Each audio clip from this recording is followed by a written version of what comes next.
Oh, my God. By God. This movie. I don't even want to talk about it. We really don't want to talk about it. Fuck, man. How do so many talented people come together and bring out so much bullshit? I mean, seriously? This is worse than the first one! That was fucking awful! God damn it! For every Pineapple Express and Knocked Up, we get a Neighbors and a Neighbors 2. Oh, this movie, man, it's just... This is a smattering of every single stereotype. They don't make fun of it in any way. They just present you the stereotype. Here you go. Yeah. Your millennial stereotype, your 30s parent stereotype, your black stereotypes, your women stereotypes. Fuck me. Yeah, this movie was more political than anything. It was pretty. It wasn't political, but it was more biased to. It's political in the same way The Purge is political. It's like, oh, we have an agenda. The Purge targets the poor. Vote for Bernie. And it has no intelligence backing it up whatso-fucking-ever. This is a goddamn travesty of comedy. Jesus fucking Christ. Whew, Dan is a little upset about this movie. This is bullshit. He left one point in the movie. No, I left because my insides were about to blow out of my asshole. I figured that's what it was, and I wasn't too sure he was going to come back. It was about halfway through the movie, and I was like, is he going to come back? No, I'm not that much of a fucking pussy. If he's going to leave, I want to leave. I've never left a movie because it was bad before. I sat through The Gallows. This is not as bad, but goddamn is it close. It was it played off the part that, you know, what's her name? Chloe Grace Moretz is the leader of the sorority in this one. She wants to make a sorority that's spoiler alert, by the way, I forgot. Spoiler alert, time code, go. No effort. like you know, okay? We're gonna spoil the hell out of this thing. If you don't want spoilers and you want our sum up, time code, click on it. It'll be faster that way. Yeah, so Chloe Grace Moretz's character is named Shelby. I don't know her fucking name. It's Shelby. Her name's, yeah, I was saying her real name. Shelby, that's her name in the movie. And, you know, she wants to make a sorority party house that doesn't succumb to the traditional, you know, female, not background, but female character at a college party. You know, she doesn't want them to be hoes. She doesn't want them to be, you know, what the frat parties make the women out to be. It wants them to be individuals and yada yada yada, you know, feminism, yay. That's one of the few ideas this movie has that's really good to satirize. The idea that, hey, okay, first off, Matt, if you can Google this, I'm pretty sure sororities are allowed to throw parties in the United States. It's California. Who the like, fuck I don't get that. Number two, I understand if they want to make a sorority, because guess what? I've been to frat parties, and yeah, it's pretty creepy shit. Guys, spike your punch. Like, rape happens at college campuses. This is perfect material to satirize, and they do nothing with it. Absolutely nothing. Because once they start their own sorority, the only jokes that are made there are, oh, girls like Fault in Our Stars, let's cry about that. Oh, girls eat a bunch of junk food, that's not very ladylike. Girls smoke weed. You took a golden opportunity to make something actually worth satirizing, actually worth making fun of in an intelligent way, because Seth Rogen's not fucking stupid. He's not. But he knows what's gonna play to this audience, and he knows that you can just put whatever shit you want on screen that fits the stereotype, and people are gonna chew this shit up. Our fucking theater was full. I'm not surprised about that because it's a Friday night. I'm surprised that they laughed at everything. There were a few good laughable moments. The few good laughable moments were very, very, very racy jokes. Not necessarily, racist, but just skin of the teeth, borderline The wrong. other one was really That is old. That was funny as I laughed because just how bad that was, and just how you don't hear jokes like that much. Jokes to that degree anymore. Actually, what made me laugh in this movie was that whenever they would say a really, really bad joke, the audience next to us would get it, and then half a second later, I hear Matt and Barnard go, like, you got the jokes late. I got. It was really funny. I got the Jew in the oven joke a little late. It took me a second to process. I was like, oh. I've heard the Jew in the oven joke since I was in 6th grade. We grew up in different places. You know how much of a pain in the ass it is that Mel Brooks hasn't made a movie in 20 years, and Seth Rogen is the only mainstream Jewish comedian out there? Because he's bringing up old shit. Seth Rogen and Rose Byrne, they're trying to sell their house to move to another location, and so they're put on escrow. Even I, dummy as I am, I know that escrow means, hey, look, as soon as you sell the house, that doesn't mean the next day the neighbors immediately move in. They've got 30 days, and if the other buyers, think that everything in the house is cool, they get the inspections done or whatever, then they move in. But of course, the sorority moves in next door, and so Seth Rogen and Rose Byrne have to basically figure out how to, keep the peace so they can move out of their house safely. Yeah. And this is one of the most contrived plots I've ever seen. Because, again, they go over to the house, they're like, hey, our house is in escrow, so for 30 days, for a month, could y'all maybe chill out with the partying? Yeah, and whatnot. Just relax, just do things, but don't make them outrageously crazy. And this is what pisses me off. Their retort is not the legitimate reason, well, we have to pay $5,000 a month for rent. The only way we can do that is really by partying and by having everybody make their dues. That's the explanation you give. Not, oh, but we're a sorority and we want to have our own lives away from the frat dudes. If they're talking money, you talk money. You have a reason to do it.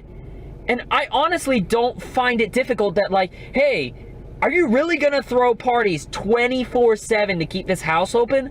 If the buyers drive by the house, guess what?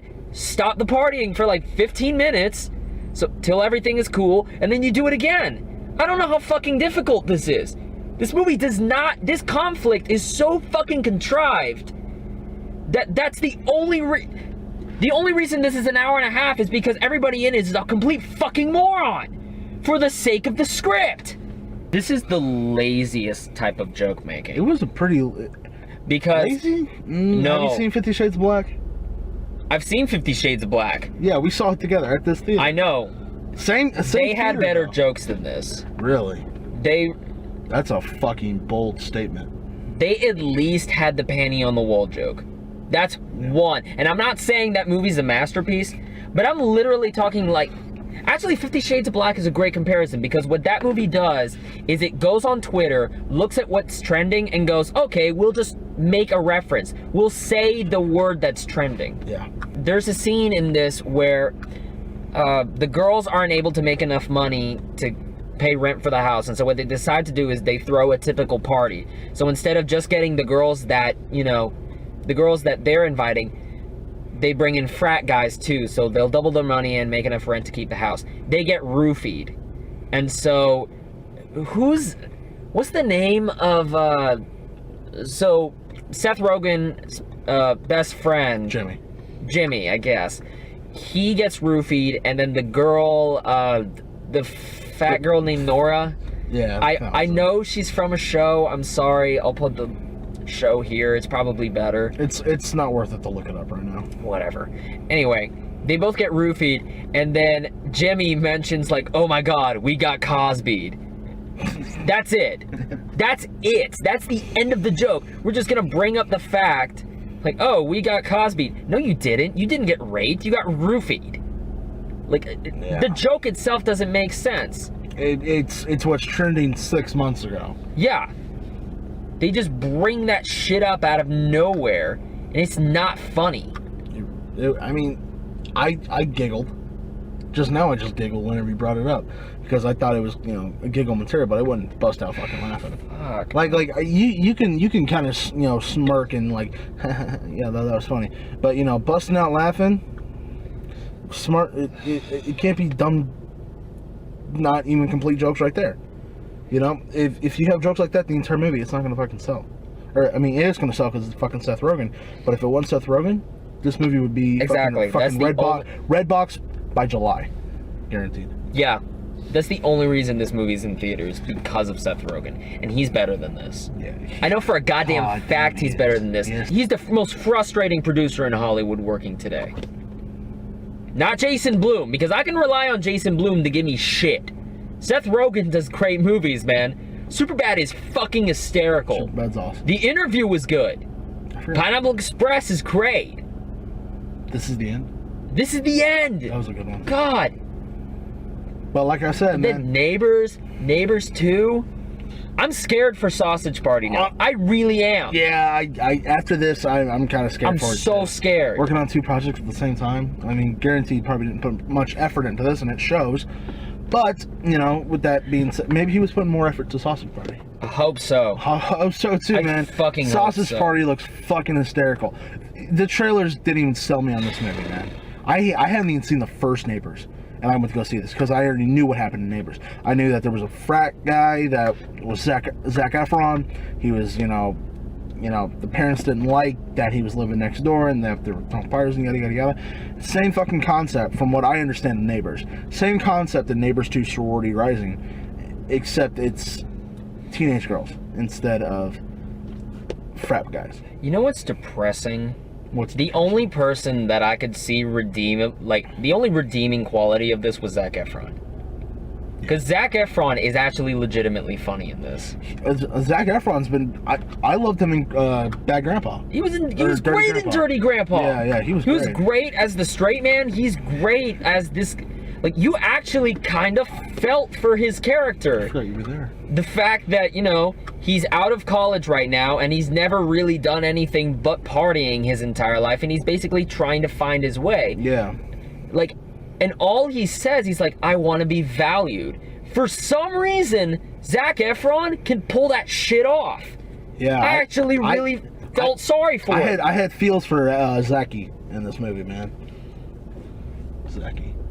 Like, him and Dave Franco are the only 2 people I legitimately give a shit about. Yeah, I mean, because, you know, Zac Efron and Dave Franco, you know, They've got great chemistry together. Speaking of Dave Franco, that curveball in the beginning. That was not a fucking curveball. Shut up. Oh, If come you've on. seen the first Neighbors, the fact that Dave Franco turns out to be gay in this one, come on. It's not that much of a surprise. They were teasing it. From what I saw, they were teasing it in the entire movie. And I saw bits and pieces of it. Yeah, dude. I don't remember the first movie too much. It was one that remember. It wasn't worth Yeah. remembering. These characters are so moronic beyond belief that, okay, the sorority ran out of money. And so what they decide to do is buy a shit ton of weed. 2 pounds. No, 7. 7 pounds. There were 7 pounds of weed that they bought. They decide to call the cops on all the other weed dealers in the area. And then they're like, oh, so we can corner the market on weed at the tailgate party, where all walks of life are there. So you're telling me that, you know, all the drug dealers in town get shut down. They come to this tailgate party and they see that there's weed there. You don't think someone's gonna come after you? You don't think that selling weed in the open... They had a tent set advertising pot pies. I mean... And they had a bag of pot with whipped cream on it. And I love how Zac Efron and Seth Rogen's bright idea is like, oh no, what we're going to do is steal the weed. So, you know, just in case a cop passes by, we'll get caught with 7 pounds of weed That's a possession felony charge. You stupid fuck. Why don't you just like? So what Zac Efron decides to do is start strip dancing to distract the girls. Why don't they just destroy the weed? Why don't they just rip the bags and like spread it around so they can't sell it anymore? Why don't they burn it? Why don't they damage it in any single way so you can't sell it? They ended up doing that. They ended up doing that. They should have started doing that. Well, the thing is, granted, I'm going to be fucking arguing for this movie, but if it's at a fucking tailgate party, you're going to want to get it out, get it there, get it out, and then destroy it. Why? Because did you not see the movie? Whenever Seth Rogen was almost done piling the weed into a garbage bag, which would be the fastest way to do it, Chloe Grace Moretz's character saw Seth Rogen doing this. They all charged him, and then the chase happened. And you're going to tell me that maybe even if he attempted to burn it, he would. I mean, they would still have shit to save, because they could just stomp it out. So why not just rip the weed bags, spread it on the floor? Because they could still get it because it was in a tent. It was in a chaos. Burn it.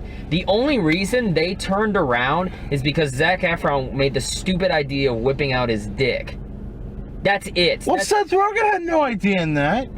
He's like, Zach, rip off your dick, dude. They didn't tell him to. Yeah. No, they didn't. No, they didn't. That's bullshit. They did not tell him to whip out his cock. I'm saying that they didn't. So why did he do it? Because he's a fucking idiot. Exactly. Every character in this is a fucking moron. Why are we? That's the only reason this movie makes it to 90 minutes. Why are we arguing about how bad this movie is tearing us apart?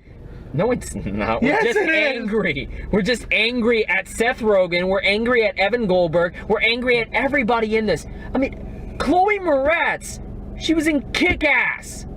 She's a better actress than this. Kiersey Clemons was in one of the smartest comedies of the last decade, Dope, last year. And literally here, she's only there to be the token black girl. This is fucking ridiculous. It's fucking beneath everyone in this goddamn movie. Fuck! We got 3 minutes. We got 3 minutes? Fuck it. Alright. So if you clicked on the time code, Neighbors 2 is a pile of shit. Takes every stereotype in the book, regurgitates it. Fuck it! Regurgitates it, spits it back in your face. Every single person in this movie is beneath this material. There's nothing saving this. And the worst part is, they've got a few good ideas in here. They've got the idea that they can attack rape culture. No. They literally just make one comment, oh, that party was rapey, and then go off to more stereotypes and bullshit. This is what... I don't know what movie I hate more than this year, honestly. I legitimately don't know. Fuck it. This is the worst thing I've seen all year.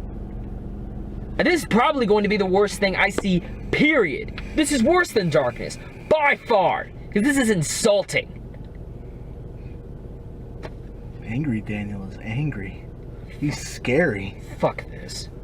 Hashtag. 1 out of 6.